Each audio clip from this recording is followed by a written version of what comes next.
So I talked to a buddy of mine who used to work at the printing center in my college, and he would always complain about how he's working at he's getting an internship, and we talk a lot about value, and he felt like he wasn't being valued, and he was like, you know, man, like when I'm gonna get to the next level in that company, I'm worth more than what they're making me do. Right. Like I'm like, when I get to sales, I'm fucking awesome at sales. I would be great. I mean, he said to me, I'll be a great CMO or CEO of that company. And I was like, okay, so what's wrong? Like, are you not motivated? And he was like, well, no, not really. But he said, you know, if I were a CEO, man, I would kill it. Right. And this is a mentality a lot of people have, and it's a useless mentality. And this is called when to display leadership. And this is a concept actually developed by an author called Robin Sharma. This is something that I'm going to expand on. And the concept is leadership without titles. Most people want to be leaders and want to bring up their game, want to show that they're successful, want to go work hard once they have achieved a title.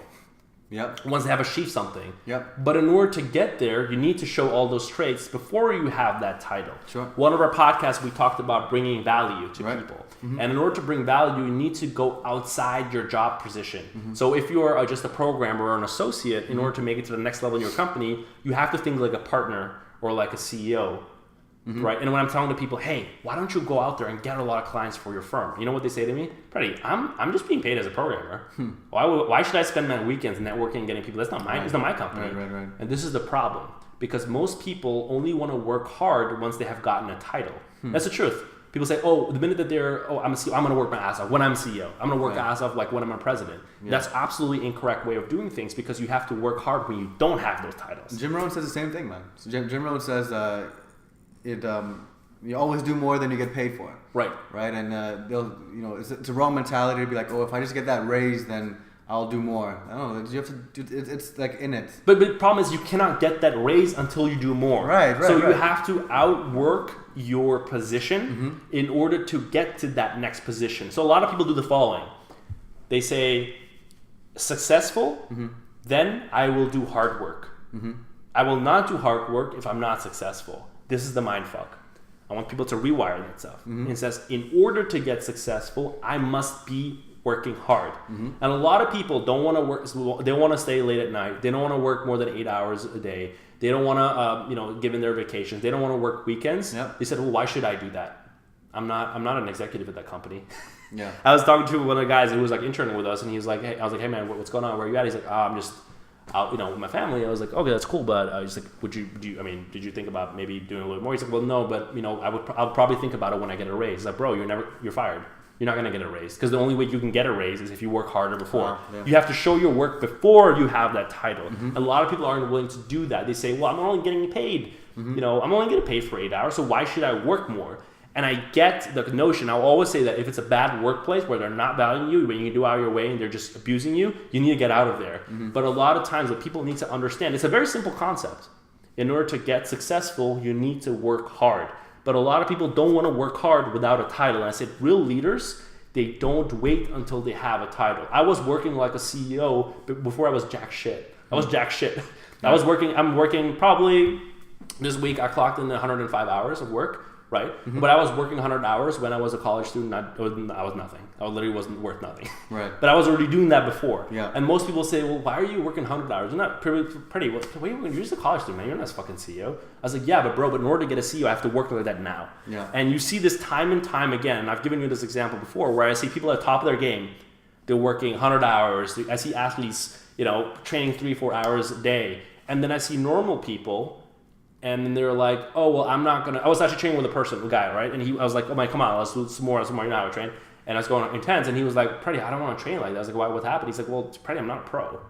I was like, well, do you not want to be? He's like, yeah, I want to pro, but I'm not a pro yet. Why should I train that hard? I was like, bro, you don't get it. In order to be a pro, you need to train that hard. Yeah. And if the pro is training 3 hours and you're an amateur, you need to train 5 hours. Right. If I'm where I want to be and someone else wants to is learning from me and I'm working 100 hours, you need to work 110 because you're not there yet. But it's also within someone's personal philosophy to want to abide by that, right? I mean, not everybody understands that concept. But it's really about wiring, and I always talk about mindset. Mindset is like a contact lens. If your contact lens is dirty or you see blurred vision, the world is still going to be the same, but you're not going to be able to. You see shit what your eyes show you, what your retina shows you, right? And so it's the same thing with your mindset. Your mindset is what you put on your eyes, the shades you wear. So if your mindset is like one of a consumer, you're going to only see that, right? But this is really a concept. It's a very, very simple concept. All this concept for success are very simple. But it's actually, if you think about it, again, the Sundays where you think about this shit, I'm going to propagate that. Use your Sundays, guys. Use your Sundays. Well, I propagate that because if you think about it, I'm like, okay, why am I not doing this right now? And a lot of times the answer will be because I don't feel like I'm getting value for it, so I'm not going to do it. And that's where it goes wrong. This is where it goes wrong with everything, man. It goes wrong with a relationship with family. People's like, well, I'm not going to spend extra time with my mom because she was always, she was never nice to me. Well, maybe you should spend time with her because that's why she wasn't nice to you. Right. Don't wait until your mom like calls you. Why don't you call her? Same thing with your relationship. Maybe, I don't know if that person doesn't value me.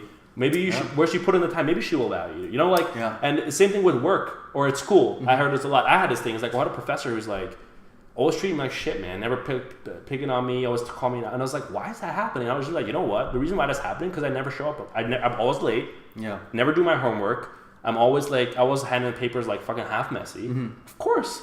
Do you know that you probably read the book 7 Habits of Highly right? And it's highly effective. Making deposits before you take withdrawals. Yes. So making that, like in this case, Stephen Covey said, making an emotional deposit. But you can just substitute emotional for like anything. Like right. But it's not. You cannot act after you have gotten reward. You must act before you have gotten reward. And this is where a lot of people have it inverse.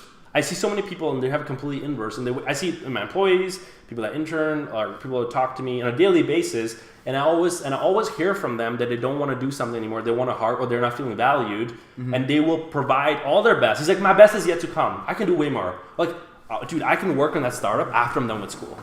Yeah. After I'm done with school, I'm gonna do the startup. I'm gonna do the greatest person. But the problem is, in order to be a great person, you have to work on it now while you're in school. Sure. And this is one of the biggest things. A lot of people want to start a startup, and they're like, well, I don't have capital right now. I'm working a full-time job, but I can't. The problem is, in order to work full-time, in order to make your startup a full-time thing, you have to work on it when you are still doing it part-time. This is the biggest mindfuck I hear all the time. You understand what I'm saying? Sure, no, of course. I'm trying to think of a quote I heard that I could relate that to. Right. Like working on your, making a living full-time, but working on your fortune part-time.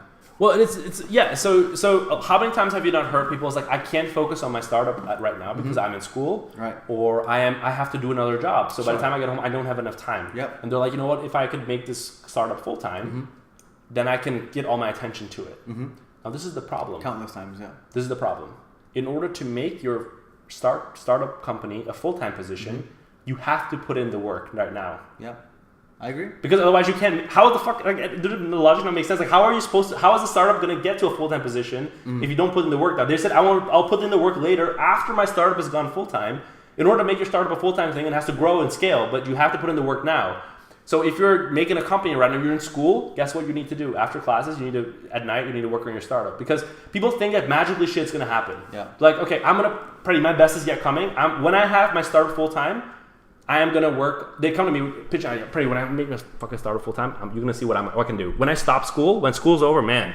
Yeah. Oh, man. And I'm like, okay, but what happened? What's actually going to happen? Is it magically all of a sudden how do you bring your startup to full-time level? Sure. You have more sales, you grow the company, but you have to grow the company when you don't earn full-time because that's how you get to full-time. Right. The same thing with people saying, I want to be successful in a job or something, and they said, well, I want to do all this work now because I'm not feeling valued, that I'm not a CEO yet. Well, in order to get to the CEO, you have to work when you're not a CEO. Like a CEO. Yeah, and this is the problem, that you have to work like you're already there. I always tell the people, like, when you go to the gym, when I go to the gym, I have the mindset that I'm training for Mr. Olympia. Where I was working a shitty desk job in a shitty fucking grave law firm, at a shitty freaking job. But I was like, I am going to have to work like a partner to become a partner one day. And people don't have that. They want this little title. Like, when I have this little plaque on my desk that says CEO, then that will work. And I was like, in order to get that plaque for a CEO, I have to work before. Right. Yeah. And people want to make their work proportional to their title. Sure. You have to learn to lead without a title. Can you be a janitor in a place and say, I'm going to work 100 hours like a CEO? Then you're going to be successful. Can you be like the lowest level? I've seen people, lowest level of an organization that I've started. Like, I've started so many businesses, and people coming in, they're like shitty. I had one guy was, I don't know, man. He was nothing, man. He was like a graphic designer making memes for an Instagram thing. But he would go out of his way. He would always ask me about how the company's doing, do other sales shit out of himself. Of course he's going to get promoted. Of course he became an executive in my company. Right. But he was just doing Instagram shit. Like me, I was only hired to do that. but he was already working like a chief marketing officer before he was one, and then he became one. Wow. And this is what a lot of people are not willing to do. Like, I'm not going to give it 100% yet until I am that pro athlete. But in order to get to that pro athlete, you need to give it 100% first. And this is the idea of putting in work before you get the reward. This podcast right now, how many hours have we spent doing this? How many, you up till 2 or 3 in the morning? What reward have you gotten from it? That monetary? None, right? Yes, but this is the truth, how things work. Most people would say, well, when I have time, when I can when this podcast goes full time, people have always said this to me, when this podcast makes so much money that we can bring this full time, then I will go hard. But the problem is, in order to make it a full time thing, you have to work hard before, because otherwise, why would someone give you money?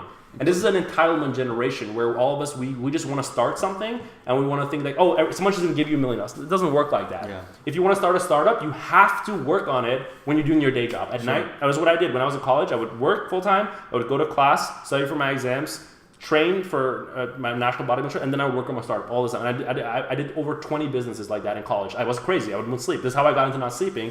But now, so when I graduated, I have options. I can be like, I don't want to do that job. I don't want this job. I don't want to live here. I can do whatever the fuck I want. Because I invested when I didn't have any title before. Right. And most people don't want to do that. They were like, I want to work hard when I'm in college now, man. I got to enjoy my life. Sure. The problem is that when you're out of college, like, you should have done it then. Yeah. So it's about, in life, you got to pay now or pay later. Sure. But you have to always pay before you get the reward. And most people don't want to pay after they get the reward. And life doesn't work like that. It's the inverse. Yeah. You play how you practice, right? Yep. And if people don't see that instant reward at the moment, then they just bypass it. So especially in this generation, people expect instant gratification, whereas people who have made it, they probably worked hours and hours and hours, and they work past not seeing an instant reward at the time. Yeah, and I think it's very dangerous too, because if you look at, have you seen like lottery winners? What happens to them and their fortune? It's very common. I've never seen, but I always hear. Yeah, you hear what actually happens. Very common is that people win the lottery and they lose all their fortune. And what happens is that they have gotten their money, but they haven't cultivated the necessary mindset, skill set, thought process that would have actually got them there. And then what happens, they spend all their money to lose it. And this is a very important concept, that while you're actually becoming successful, you're also gaining the tools to keep that success and nurture that success. And a lot of people aren't very interested in the journey. They want instant gratification. Oh, I want to do this business now and I want to get all the money. And I always say it's awesome. I would love to win the lottery, but I don't know if I'd really want to. It sounds crazy, right? Because I would rather make the money myself. Sure. And when you make the money yourself, your parents will always say, or people always say, well, you don't know what it's like to actually make money. Once you make your own money, you're going to understand. And what they're saying is that when you make your own money, you have put in all this, the transformation you're going through right now, that I went through, the self-development, the thinking, the thought. It's going to be, dude, once you're make it, and like once we make it, you're going to feel so good. Like, holy shit, this is what it took to get there. Yeah. And then you're not going to squander all your money, because you're going to be, you have learned these tools. Like I said, success is a power, and you can't just give power to someone. Power is a process. Yeah. And this is a lot of people don't want to do. Like, I don't want the power. But the problem is, if someone just gives you power, it goes away like that. That's why people who are given power like that, like people who are just like given money by their parents, and what they do, they squander all of it. They are not responsible with their money and with their power. They do stupid fucking shit. Yeah. I mean, people are very likely to become dictators, or they lose all their money. Like, what is that shit? Because they haven't cultivated the skill sets necessary to actually keep and cultivate their power. So I think the process is very important to get there, because that's actually going to be it's going to be giving you the skill sets and the toolkit to actually retain that power. And I think it's a very important thing.